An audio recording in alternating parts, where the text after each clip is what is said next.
Hi, welcome back to Movie Review Mom. I'm excited to talk about today's movie. And if you're new to my channel, I hope you'll take a minute to subscribe and to ring that little bell that notifies you every time I upload a new video. I hope you like what you see. I hope you stay. And I hope you comment below. All right, enough of that. Let's dive into the movie. The movie is called, speaking of diving, Little Fish. It's available on February 5th in select theaters, depending on what theaters are open in your area around the world during this pandemic. And available on video on demand in case you're still feeling uncomfortable about going to theaters, which I totally understand, or they're just not available in your area. So the movie is rated R. It's an hour and 41 minutes. And the movie review mom grade I'm giving it is an A. I really enjoyed this. Let me give you an overview in a nutshell. I'll point out some things I liked and didn't like, as well as offer tips for parents, themes worth talking about, and even some recommendations for other movies that I think you'll really enjoy if you enjoy this one as well. All right, so back to the original cliche. Let's dive in. In a nutshell, this is a touching pandemic love story that was brilliantly written by Madsen Tomlin, who you might have seen his work in The Batman and in Project Power. And then the movie was directed by multi-award winning director, I should say, filmmaker Chad Hartigan. The pandemic that's presented in the movie is not COVID-19. In fact, this movie was written long before the COVID-19 pandemic officially hit, introducing us to kind of a fake virus that does something equally, if not more devastating. They're calling it a neuroinflammatory disorder that erases your memories until you don't even recognize your loved ones and you kind of disappear. This movie hit me really hard because my mother has Alzheimer's, which is a real life brain disorder that basically does the same thing. Just 3 weeks ago, my sisters and I had to make the heartbreaking decision to move my mother into a memory care facility so that she can get the physical and mental support that she desperately needs. There are hereditary factors with Alzheimer's, and that suggests that I have a higher risk of developing it myself. So I'm extremely concerned about that, as you can imagine, and especially saddened as I watch what this disease has done to my once vibrant mother and her lost memories. So, because of that, this is a very hard film to watch because it's a depressing subject matter. Nevertheless, it's a beautiful film that I do recommend. It's an inventive romance grounded in relatable emotions and based on a short story by A.J. Gable.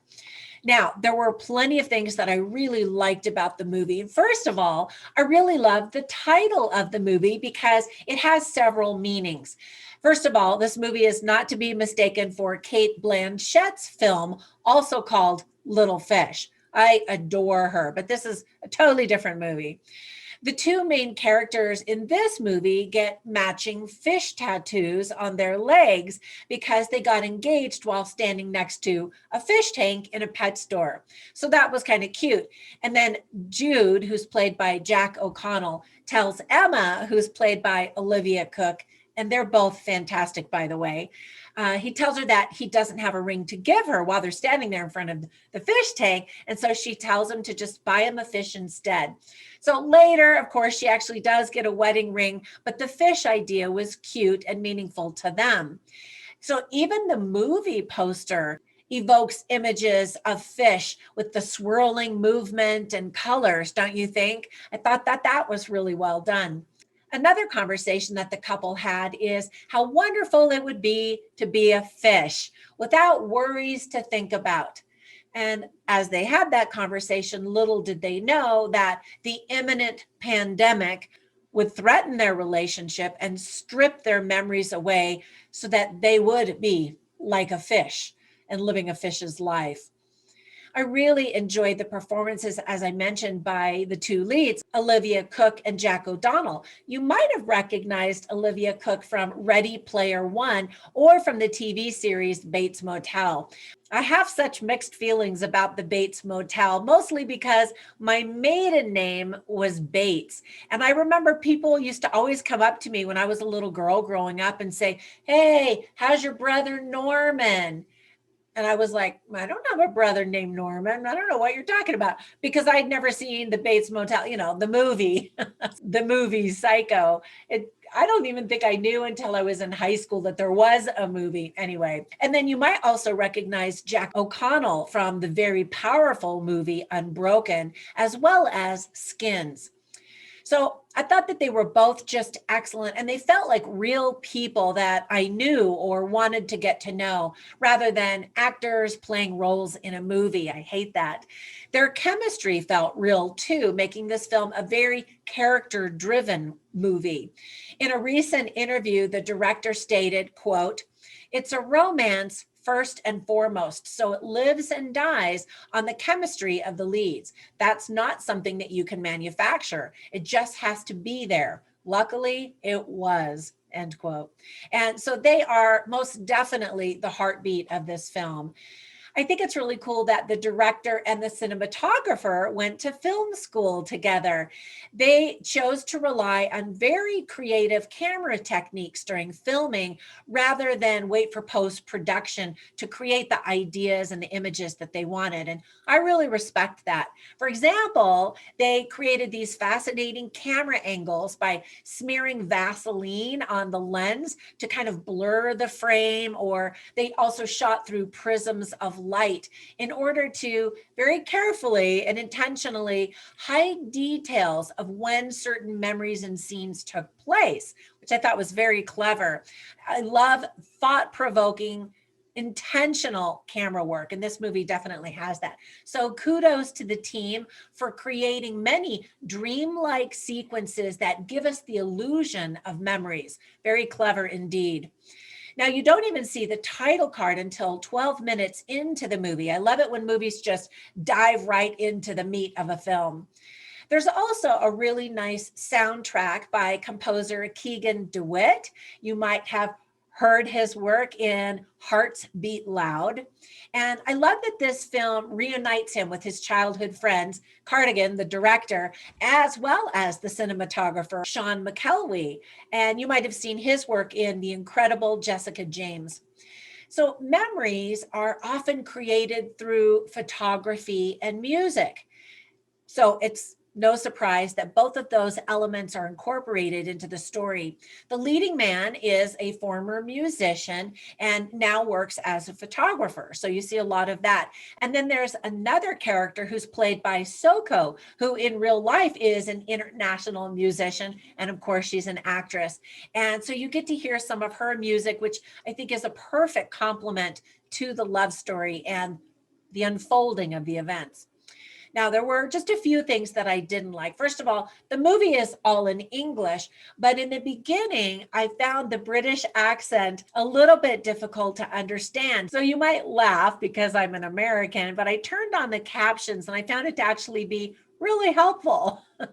Another big factor is the non-linear timeline, which might feel very confusing for viewers. So just know that that's actually intentional. It's designed to make you wonder and feel lost, just like this neuroinflammatory affliction, they call it NIA in the movie, featured in the story, does to people.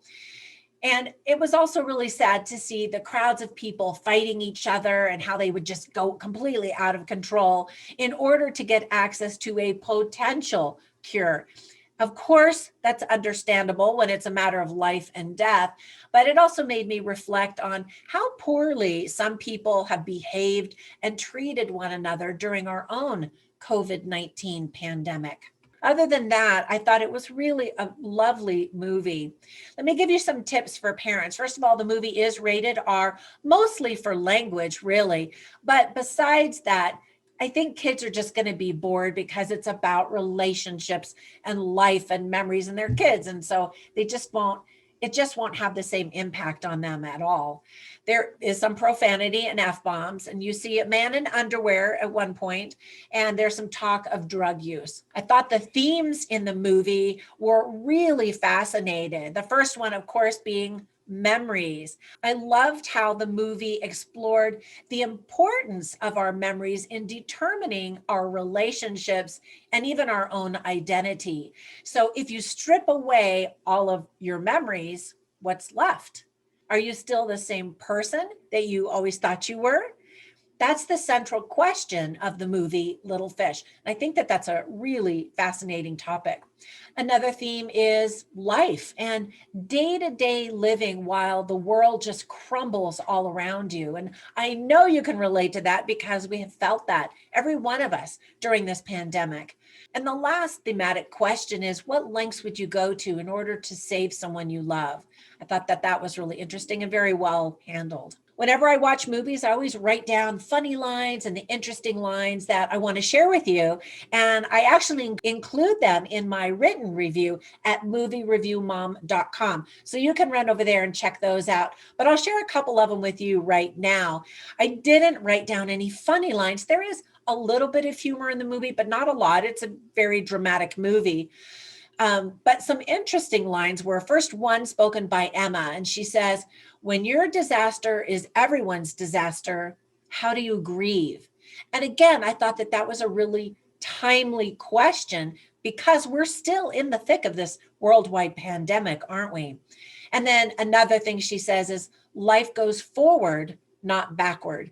And hopefully we've all learned that lesson as well. It's painful, although informative and educational, to spend time looking at the past to learn lessons on how to improve, but it's not where we should be living. We should be living in the present and planning for the future, moving forward, right? Now, before I go, I want to give you some other recommendations for additional movies that I think you'll really enjoy.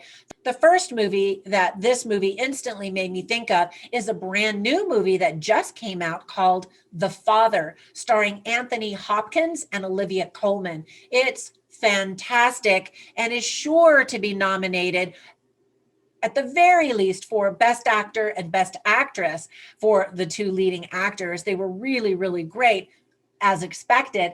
But one thing that I thought that was really well done about that movie, which is similar to this movie, is as a viewer, you're a little disoriented into that chronological timeline. It makes you feel like, wait, what's going on?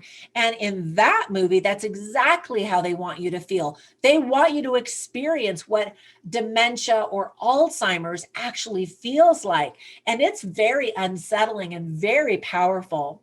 Another movie that I instantly thought of is a movie called Still Alice, and it's about early onset Alzheimer's. And again, a wonderful performance and a heartbreaking look at this illness. And then to keep it light, there's another movie with Adam Sandler and Drew Barrymore called 50 First Dates. And so she has this disease where basically she wakes up with amnesia. She doesn't know anything. And so this guy's trying to date her, but every time they have a date, he has to start from square one. Anyway, it's very sweet, tender, but it's also a comedy. And so I think that you'll enjoy that one too. So be sure and click down in the description below for the links to all of those videos. And if you're interested in watching any of them on video on demand, specifically on Amazon Prime, I also have a link down below for a free 7-day trial on Amazon. Yay. And when you have an Amazon Prime membership, you also get free shipping on all this stuff that you want to buy there. I love Amazon. All right, that's it for my review. Thank you so much for supporting my channel, especially those of you who are going over to Patreon. But even just giving my video a thumbs up and subscribing is super helpful. I really appreciate it. I hope that this movie review was helpful. And if you watch this movie, I hope you really enjoy it.